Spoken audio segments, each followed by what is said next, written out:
to the experience of today, from getting your cap from Mark Ward to then being in the game quite early in the slips, and then how it's all ended? Yeah, it was a great day. It was a really proud day this morning to have my family down here in Sydney and to get the cap from Junior with some really nice words was a really proud moment for me and my family. And to get in the game early with some catches was definitely a way to settle the nerves, and they went away pretty quickly after that. So it was definitely nice. Sir, Nick, just next to. If you could just talk us about the pitch, like how it behaved. You also bowled a number of overs, and what exactly was the plan? The plan was Scott bowled and why India could play.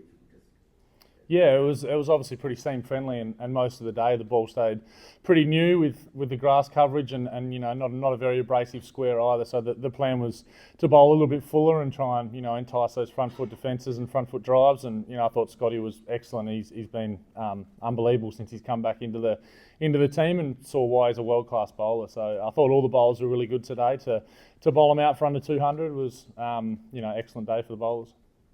We will stay over this side. We'll go with you, Jess. Feel close to a wicket there, particularly that missed chance against Gary in the slip? Yeah, definitely. Like I said, it was seaming around a bit there throughout the whole day, and I do like a bit of seam movement in the wicket, and it did feel like I was close a lot of the time there to both those left-handers in Pant and Jadeja. So I was sort of trying to wrestle Paddy to keep the ball in my hand as much as I could there. I felt like I was in a good rhythm, and I could get a breakthrough for us. In the middle here, Beau. Just want to ask that there were a lot of talk about cracks in the wicket, and the ball is doing a little more than a little bit.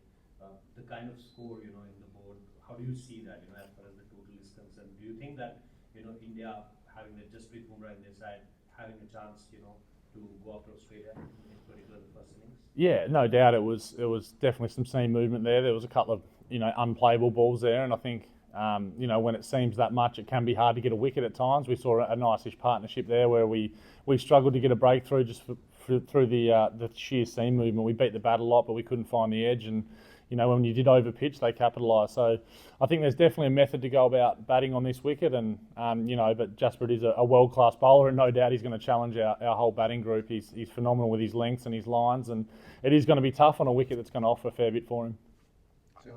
Beau, do you think it was a good toss to lose for Pat?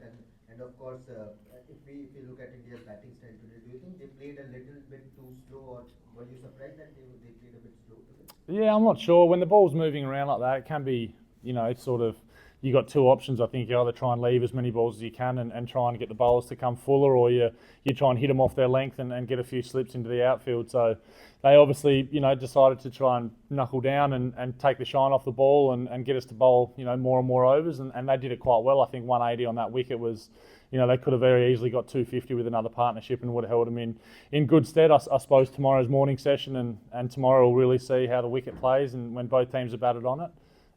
But yeah, if I had to guess, it's going to seam around most of the game. And on the toss as well? On the toss, yeah, I think we were going to bat first as well.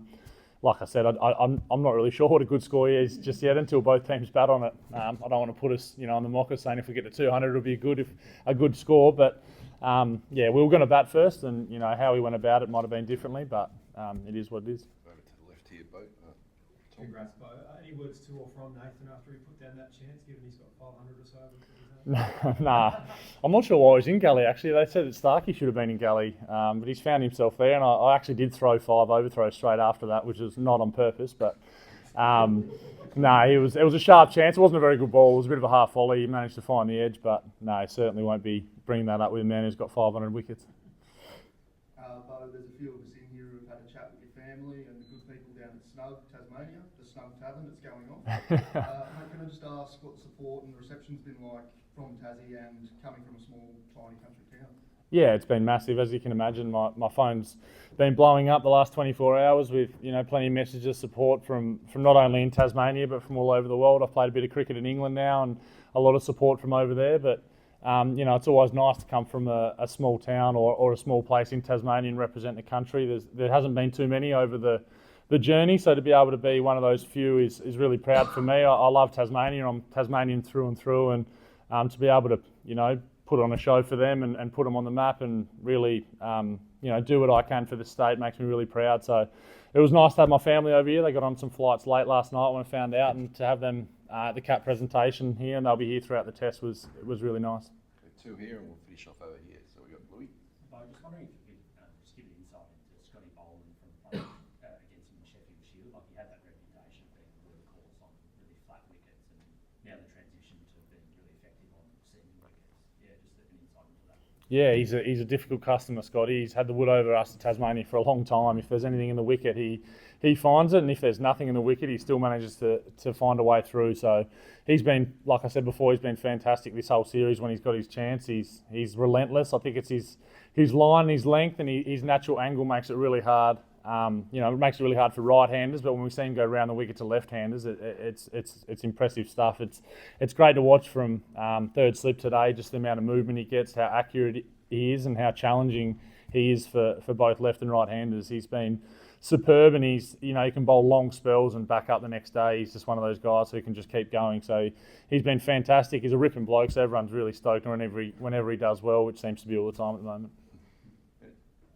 Beau, it got pretty heated there at the end of the play there.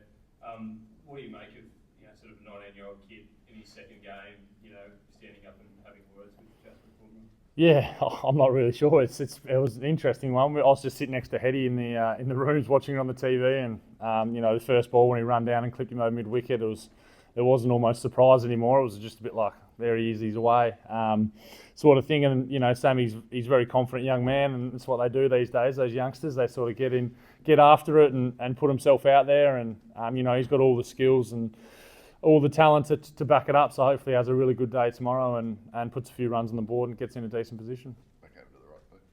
Beau, you obviously had a good view at third slip that Smith, Labuschagne combined non-patch at the end. What did you kind of make of it? I mean, Sponge seemed to be pretty confident that it was out. Yeah, I had a good view. I thought it was clear as day from where I was as being out. Obviously, when you slow it down and the replays and the slow-mos, there is probably some grass that's touched that ball. It's just a matter of how much. And whenever you get a low catch, there's always going to be an element of grass close to the ball, especially when you slow it down. So we all thought it was out, and unfortunately it didn't go our way, that one. We're all pretty happy he didn't get 100 after it. He only got a few more after that. So no, it was a difficult one. It's always difficult for a third umpire when you do have those sort of replays, and you have so much slow-mo technology these days. I feel like it was a bit inevitable in the end there when how close that ball did get to the turf. Scotty, last one on the I right. was wondering, obviously Scott Boland debuted at HC2 and he's gone on and done what he's done for the last 3 years and become one of the best bowlers in the world. Like, as a guy who was playing Shield cricket and floating away until age 30 or so, did you take a bit of inspiration from him, what he was able to achieve late in his career as a late bloomer, that you could potentially do the same successfully? Yeah, a little bit, I suppose. It's always nice to see guys have really long careers and consistently perform and then get rewarded, I suppose. And Scotty was a bit like me. We sort of plugged away for years and did pretty well, and then got an opportunity. And like you said, he's gone on and he looks every bit of a Test cricketer, if not one of the best in the world, like you said. So hoping I can follow in those footsteps will be nice. He's been world class, and if I can just contribute while I'm in the team and with some catching, some wickets, and hopefully some runs, it'll be a nice way for however long it lasts. Thanks, everyone. I think Leland's here with the wish up. So Beautiful. Thanks.